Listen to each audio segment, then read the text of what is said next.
I'm Dylan Ratigan. I've interviewed nearly every CEO and most world leaders during the past 25 years. And now I'm bootstrapping. I'm turning my attention to the new CEOs and the irrepressible entrepreneurs leading the next generation of innovation in the world. Welcome back to Tasty Live. I am Dylan Ratigan. Time for some more bootstrapping. Our guest, another Republic Platform CEO, Scott Laporta, the company Sugarfina. If you like extremely, extremely rare and delicious candies and chocolates from very specific and unique places, but you like to be able to get them all over the world, then you want to be friends with Scott, which is why I'm so happy to have him here, because I love those sorts of things. Scott, you've turned this idea, or at least I'm sure you can say it much better than I just described it, but you turned your idea into what appears to be a booming business of what comes down to adult or custom chocolates. Is that correct? That's right. We're a luxury candy store for adults, positioned that way, and themed. You hit it right on the head, the nail on the head at the beginning. Where we source candies from artisanal candy makers from around the world, primarily Europe, and our hero product is our champagne bears infused with real Dom Perignon, and that's our product that we're most well known for. But we also have tequila grapefruit sours with some real reposado tequila in there, and we've got rosé all day bears that have. Are you checking ID before you sell these chocolates? Well, the candies, the cooking process cooks off the alcohol down to a level that anybody of any age can eat it. It's a flavoring more than it is a chemical at that point. Precisely. Nice, and you get all of the intangibles of a champagne bear. And so, how old is the business, and how would you do? What could we learn from you? What did you learn? The business is about 12 years old. My partners and I bought it out of bankruptcy 4 years ago.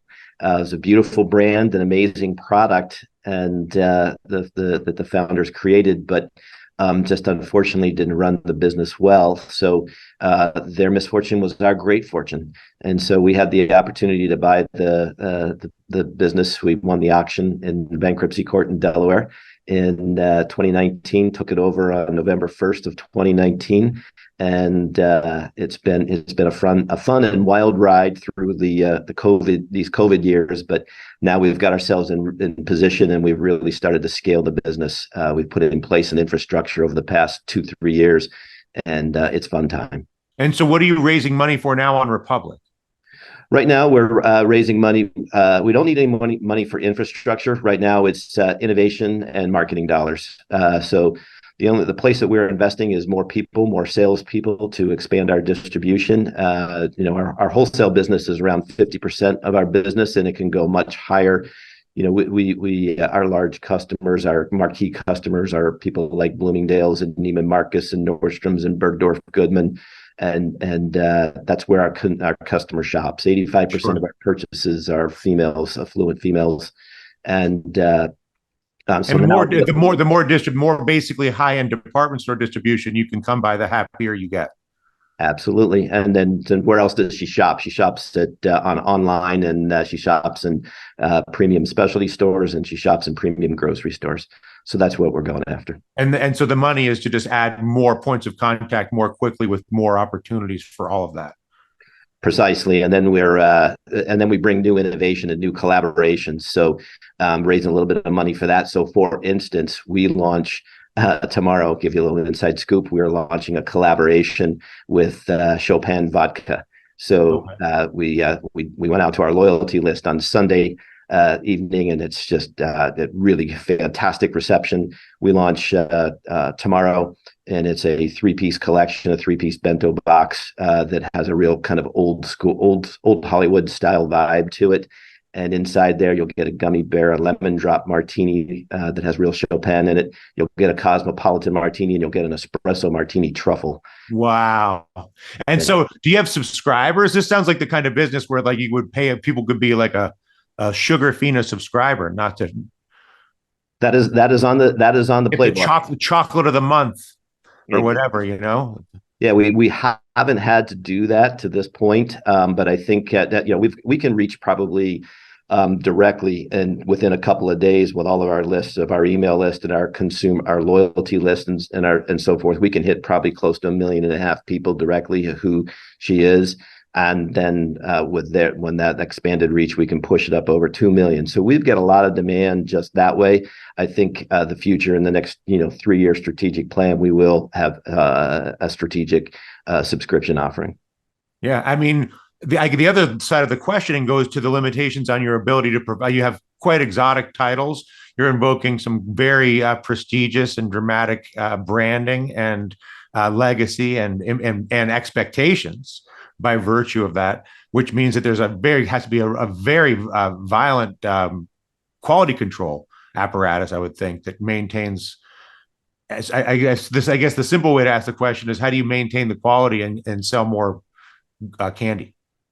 Very carefully, that's for sure. We've got in our operations center, we have a quality team there that inspects all inbound raw materials as well as inspects all inbound packaging. The interesting thing, one of the interesting things, we're a gifting company that happens to be in candy, and so we have as much make in our product in the packaging as we do in the product. So it's really over 50% of the purchases are for gifting, 50% are for self-indulgence, which is good. But especially this time of year as we head into the holidays, it's a fantastic. Yeah, it's like the ultimate. It's the alternative to a bottle of wine every time, and maybe an upgrade. That's my line. You took my line. Exactly. That's what I tell my team. Yeah.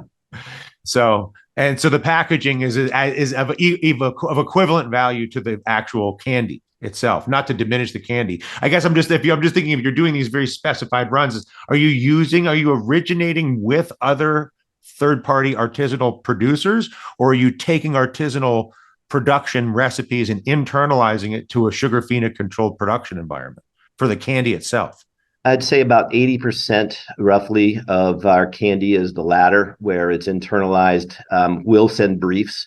Our brand director and our innovation team and I will put together some where we want to go. For instance, the Chopin vodka, and we'll do a brief to one of our candy makers, and ask them to do in their labs, do some samples and production runs for us, and then we'll give them tasting notes, a couple of iterations.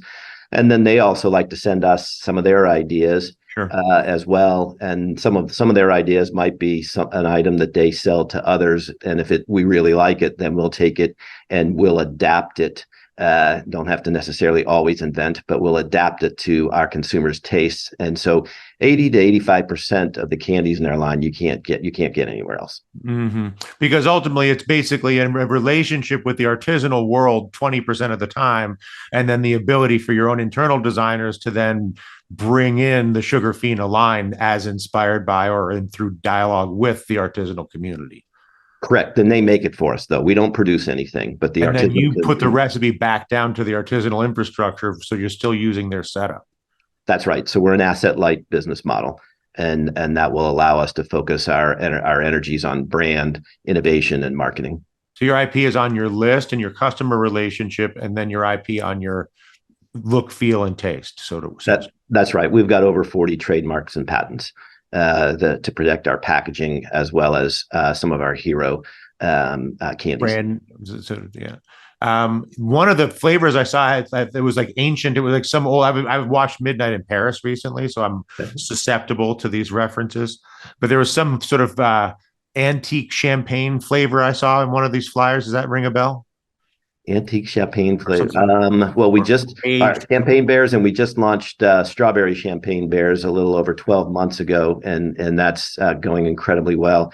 And whenever we did launch the strawberry champagne bears, which is the same formula with just some strawberry flavoring to it, we created a form factor, a bottle, a split of champagne, if you will. And so now you can even better for the hostess gift. You just buy the bottle, and it's got 2.5 cubes worth of champagne. See, you got to hire me. I knew right away. It's the bottle of wine is your competition. If you're better than a bottle of wine, you'll win every time. The bottle of wine is it's reactive. They're not thinking. We need you on our innovation team.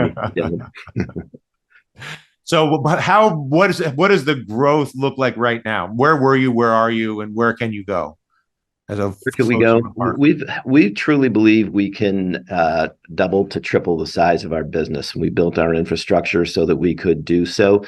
Right now, our trailing 12 months revenues are in the 31, $32 million range. And we, depending on we make our money and our business really runs September through February. It's the big gifting times of the year and Mhm. fun times. It's Halloween, Thanksgiving, holidays, New Year's, Valentine's, Lunar New Year, Valentine's. Valentine's. Exactly. So the growth rate for the year will all depend on how the next 3 months go, which is off to a fantastic start. I think we. I truly believe maybe I'm definitely a cups half full guy until it's broken on the floor, but I really do think we're behind a lot of the craziness in the world, and all we need is no wind in our face, And and that's a huge upgrade. yeah, and we go and away we go. Hmm. Yeah, I mean, listen, I agree with you, but that's why that's a different debate for a different interview. It's a congratulations on your success. I admire it and I appreciate it, and I'm sure the audience does as well. And again, the website Sugarfina, sugarfina.com, right, Scott? Correct. Yeah. Scott Laporta is the boss. You're watching Bootstrapping. This is a Republic company. I am Dylan Ratigan. We're back on Tasty Live right after this.